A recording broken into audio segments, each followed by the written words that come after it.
Sambutan Rektor Universitas Gadjah Mada, Profesor Insinyur Dwi Korita Karnawati, MSc, PhD, disilakan.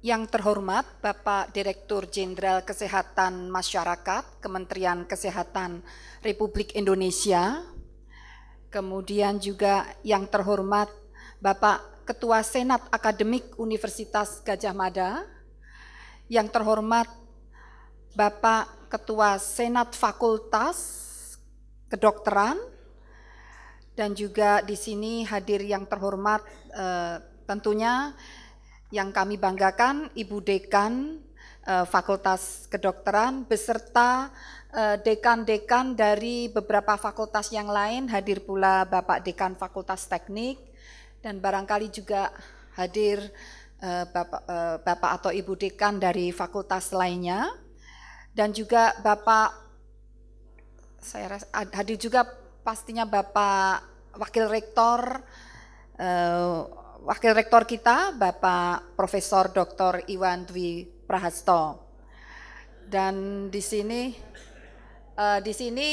saya juga perlu menyapa kepada yang terhormat para guru besar senior yang telah banyak berjuang sebagai pionir untuk menyingkirkan onak dan duri di Fakultas Kedokteran UGM ini.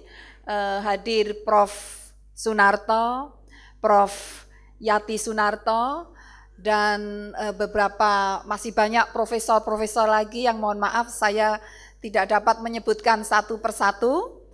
Dan tentunya yang terhormat di sini hadir juga Bapak Direktur Utama Rumah Sakit Sarjito, Bapak Syaufak Hanum, dan juga Bapak Direktur Utama Rumah Sakit UGM, Bapak Profesor Arif Faisal, dan Ibu Direktur Rumah Sakit Sarjito, dan masih banyak lagi, mohon maaf saya tidak dapat menyebutkan satu persatu, dan beberapa dekan periode sebelumnya dari Fakultas Kedokteran.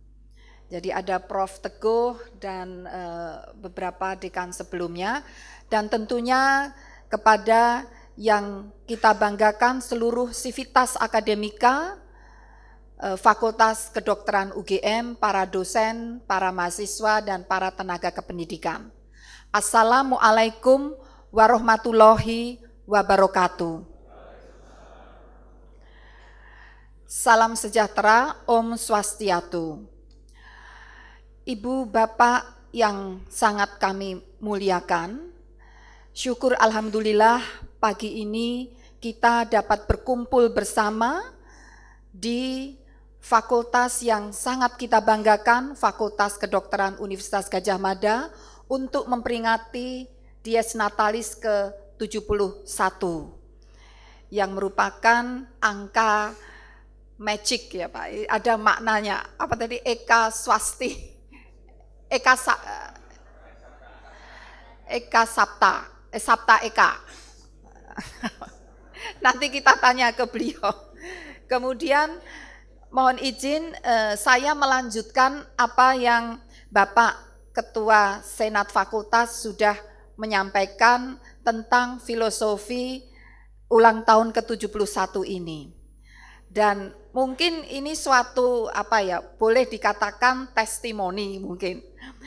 Jadi memang bagi UGM, Fakultas Kedokteran merupakan fakultas pionir.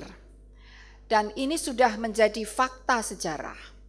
Berdirinya UGM pun justru diawali dengan dan dimotori, tidak hanya dimotori oleh Fakultas Kedokteran, yaitu di mana Profesor Sarjito yang saat itu bersama-sama Sri Sultan Hamengkubuwono ke-9 dan juga bersama Insinyur Soekarno sebagai Presiden Republik Indonesia bersiasat.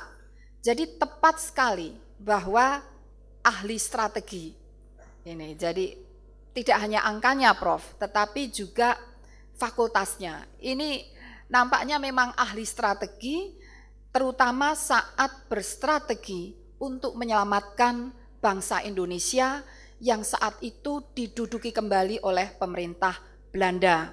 Sehingga salah satu strategi utama yaitu mendirikan Universitas Gadjah Mada. Di saat Belanda kembali ke Indonesia sebagai simbol bahwa Indonesia tetap hadir meskipun Belanda datang kembali. Jadi memang sangat tepat, Fakultas Kedokteran adalah fakultas pionir, fakultas perjuangan bersama UGM, dan juga merupakan fakultas yang menjadi kumpulan ahli strategi. Oleh karena itu, rektor pertama UGM adalah Profesor Dr. Sarjito, yang nama beliau diabadikan menjadi nama rumah sakit.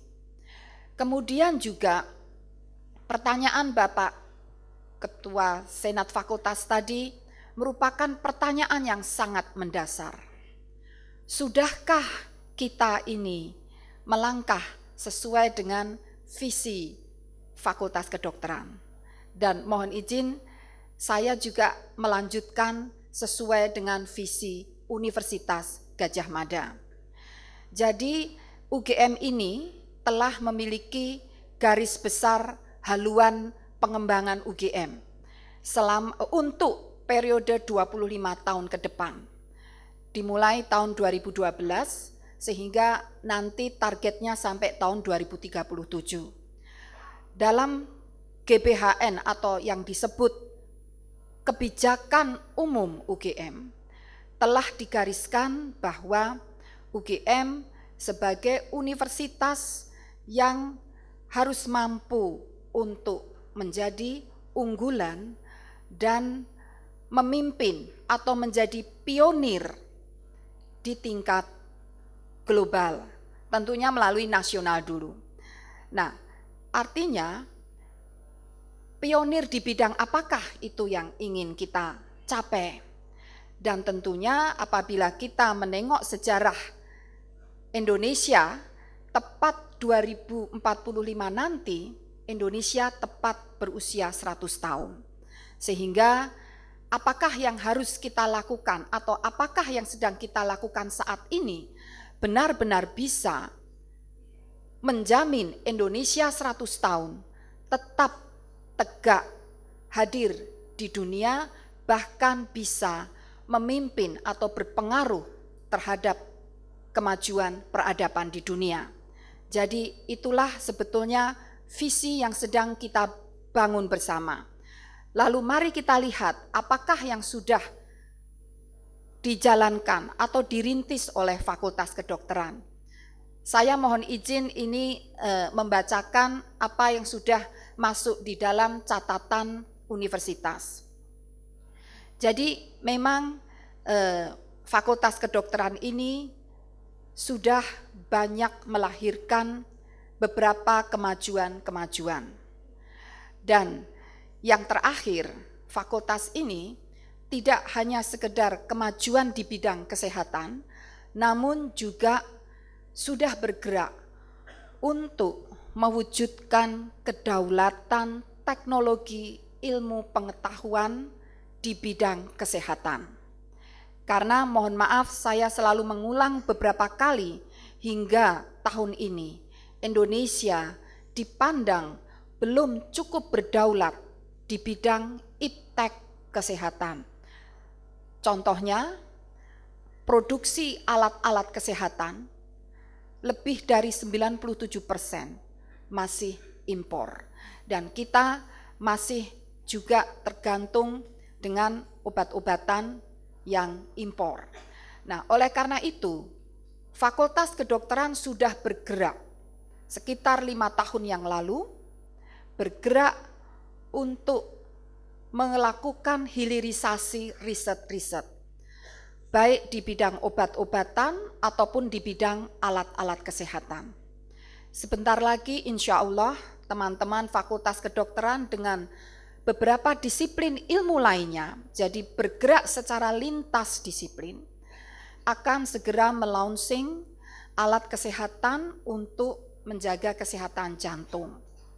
Nah, ini sekarang masih dalam proses uji coba, yaitu untuk membuat ring jantung. Kemudian Fakultas Kedokteran juga telah melahirkan devices atau alat untuk mengatasi hidrosefalus, dan saat ini sedang dalam proses produksi massal, bekerja sama dengan pihak swasta. Kalau tidak salah PT Fapros nih, PT Fapros. Nah, juga bahkan berbagai alat kesehatan lainnya, ada yang sendok untuk penyandang difabel itu. Kemudian juga beberapa produk lainnya, dan yang terakhir yang sudah di launching yaitu untuk penanganan demam berdarah. Nah, justru yang menarik dalam penanganan demam berdarah ini tidak hanya ipteknya, namun juga sentuhan humanismenya. Jadi bagaimana rekayasa sosial dikembangkan melalui proses sosialisasi eliminate tinggi. Jadi fakultas ini tidak hanya berfokus pada ilmu pengetahuan dan teknologi serta layanan kesehatan masyarakat, namun juga mengembangkan beberapa rekayasa sosial untuk menjadikan teknologi yang humanis. Dan itu dilakukan oleh teman-teman Fakultas Kedokteran bersama-sama dengan fakultas lainnya yang mendukung. Artinya lintas disiplin sudah berkembang cukup pesat di fakultas ini. Dan kemudian yang terakhir, teman-teman Fakultas Kedokteran dan juga dengan Fakultas Teknik, setahu saya, dan juga dengan pusat komputer kita dalam rangka untuk mengembangkan healthy lifestyle, saat ini sedang berproses melakukan kerjasama dengan MIT untuk pengembangan digital healthcare. Dan saya kebetulan tahu juga bahwa beberapa mahasiswa kedokteran diterjunkan di desa-desa, fokusnya saat ini masih lingkungan DIY. Di situ disebarkan mobile phone yang secara digital dapat ikut memantau dan memberikan advice tentang hidup sehat bagi masyarakat. Targetnya adalah masyarakat di daerah rural, di daerah pedesaan, karena sejalan dengan program UGM untuk membangun Smart and Resilience Village. Jadi memang saat ini UGM sedang mencanangkan, menggalakkan program desa pintar dan tangguh, sehingga Fakultas Kedokteran di sini berpartisipasi untuk mengembangkan digital healthcare sehingga bisa dipantau kesehatan warga masyarakat desa dan diberi arahan, bahkan dari data digital ini bisa dikembangkan untuk memprediksi kecenderungan penyakit apa yang akan nanti muncul sehingga bisa dilakukan mitigasi untuk upaya pencegahannya. Sehingga idenya adalah bagaimana sebanyak mungkin masyarakat di daerah rural bisa hidup sehat dan barangkali bisa membantu BPJS agar tidak terlalu membludak. Itu salah satu idenya. Sehingga itulah nanti akan kita kembangkan artificial intelligence untuk mengolah data yang sedemikian banyaknya, sedemikian masifnya. Karena itu online 24 jam dan penduduknya targetnya ke depan petani di Indonesia ini 10% dari jumlah penduduk. Jadi sekitar 250 juta petani. Itu tidak mungkin dilakukan oleh UGM sendiri, oleh FK sendiri. Jadi targetnya ini dengan jejaring, dengan puskesmas-puskesmas, dengan rumah sakit tentunya dengan Kementerian Kesehatan. Kami mohon dukungan dari Kementerian Kesehatan untuk menggerakkan program desa sehat ini atau desa pintar dan tangguh melalui digital innovation, sehingga untuk mengolah data itu diperlukan artificial intelligence, yang artinya semacam intelijen buatan agar big data atau big data itu bisa diproses secara cepat dan dengan secara cepat pun dapat terbaca. Nah, saat ini kami atau Fakultas Kedokteran dengan Fakultas Teknik dan dengan universitas masih berupaya keras, masih berproses. Tahap awal sudah berjalan dan ini perlu dukungan lanjut, dan tentunya ini sangat sejalan dengan academic health system yang sedang digerakkan oleh teman-teman Fakultas Kedokteran dengan fakultas-fakultas kedokteran universitas lainnya dan dengan jejaring rumah sakit. Dan semoga saja seluruh co-creation ini, jadi kerja bareng ini dapat semakin sinergi, semakin efektif dan produktif dengan kepeloporan Fakultas Kedokteran.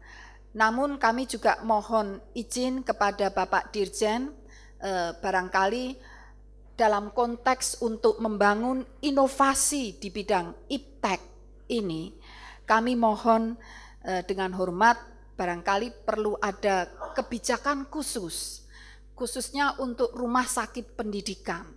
Itu barangkali ini seandainya ini bisa dapat terkabul, kami sangat berterima kasih. Untuk rumah sakit pendidikan ini sepertinya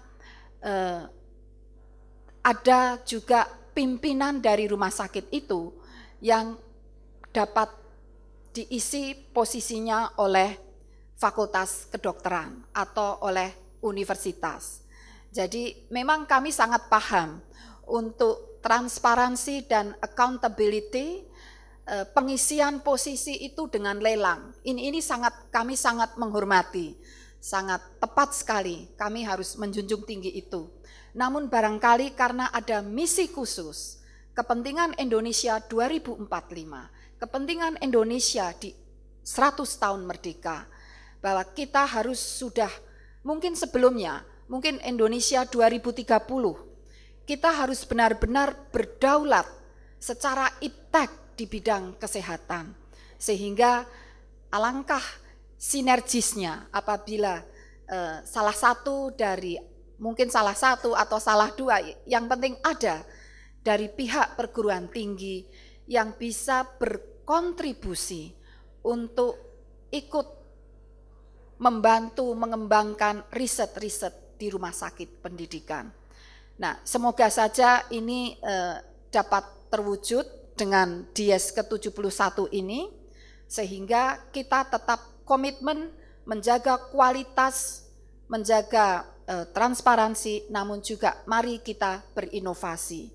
Dan inovasi yang saat ini juga sedang digarap oleh Fakultas Kedokteran, sedang berjuang dengan Dinas Kesehatan dan juga dengan teman-teman Fakultas Kedokteran di UI, Unpad, mungkin UNER juga, yaitu untuk pengembangan program dokter layanan primer.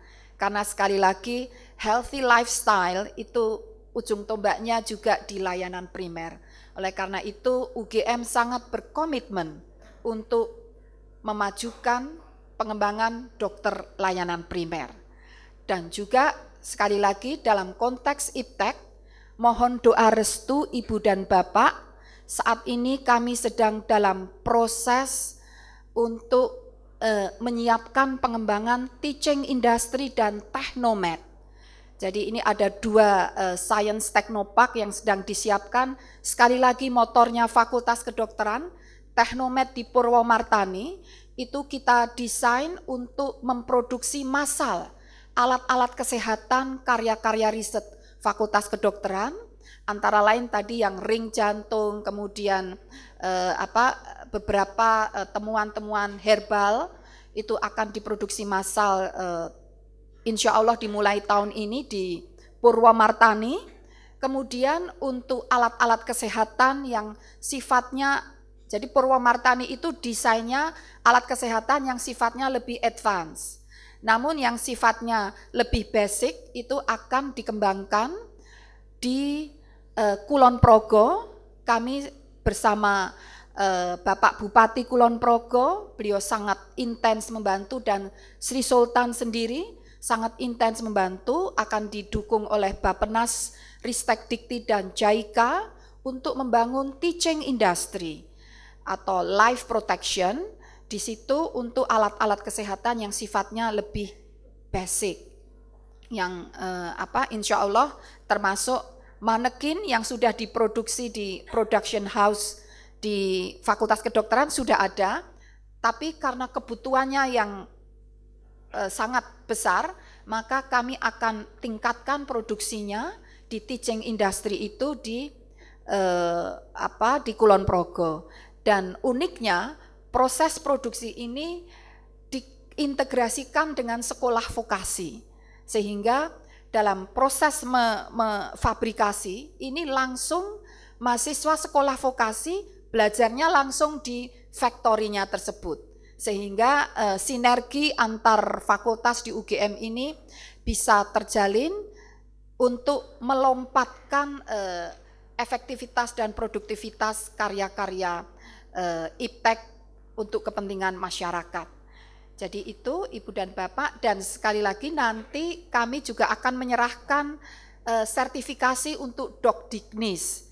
Jadi semoga dengan sertifikasi ini atau sertifikat Dokdiknis ini kita bisa meningkatkan juga daya saing layanan kesehatan bagi masyarakat dan pengembangan IPTEK. Dan juga perlu kami sampaikan juga waktu itu Pak Dekan Fakultas Kedokteran, Prof. Teguh bersama kami, ada Prof. Iwan, saya dan beberapa WR sekitar awal tahun 2015 juga menghadap langsung ke Bapak Menristek. Saat itu kami mendapat laporan adanya kesulitan dalam pengembangan program, karena tadi berbicara Dokdiknis, program spesialis, karena ada aturan Menristek yang baru saat itu bahwa harus ada dosen home base 6 orang. Nah ini akan mengancam keberlanjutan program spesialis tadi. Oleh karena itu berkat negosiasi kami bersama Fakultas Kedokteran, akhirnya bisa diterbitkan NIDK yang bisa menyelamatkan 6 dosen home base ini dapat diakui dan berlanjut program spesialis yang ada di Fakultas Kedokteran dan Rumah Sakit Sarjito. Jadi itulah sekedar apa yang ingin menggarisbawahi yang disampaikan oleh Bapak Ketua Senat Fakultas, bahwa Fakultas Kedokteran adalah fakultas pionir, fakultas di garda terdepan dan ahli strategi, itu memang benar-benar terwujud di UGM ini. Oleh karena itu, mari kita bersama-sama mensyukuri dan mengucap selamat untuk Dies Natalis ke-71 ini. Semoga Fakultas Kedokteran makin melompat maju untuk menjaga kemajuan dan kedaulatan Negara Kesatuan Republik Indonesia sampai batas waktu yang tak terhingga. Terima kasih. Billahi taufik wal hidayah. Wassalamualaikum warahmatullahi wabarakatuh.